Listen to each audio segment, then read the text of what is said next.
So, good evening mga kahabis. So, inabutan na nga tayo ng gabi. And ngayon, magse-separate tayo ng male sa female kasi magbe-breed na naman tayo. So, dito nga kumuha ng another na lalagyan para i-separate yung female sa male. So, tips lang no, para maging healthy yung danyo natin bago natin isalang sa pagbe-breed. Hiwalay muna natin sila ng mga 7 days. So, sa 7 days na yon, papakainin natin sila ng mga live foods. If wala naman kayong live foods, pwede naman na mag-spirulina na lang kayo or kundi BBS na decapsulated, okay na rin yan.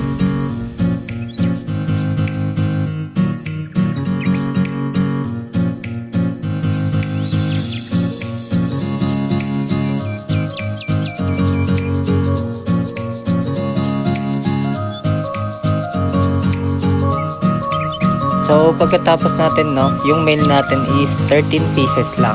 And yung female naman natin is humigit kumulang 28 pieces. So, yun. So, ngayon, nililipat naman natin sila sa ating community tank muna. So, ito yung community tank natin.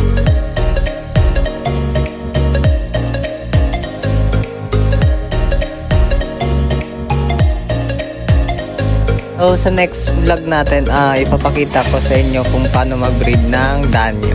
Bayan mga kahabis, yun lang muna ulit. Hanggang sa next vlog ulit. Paalam!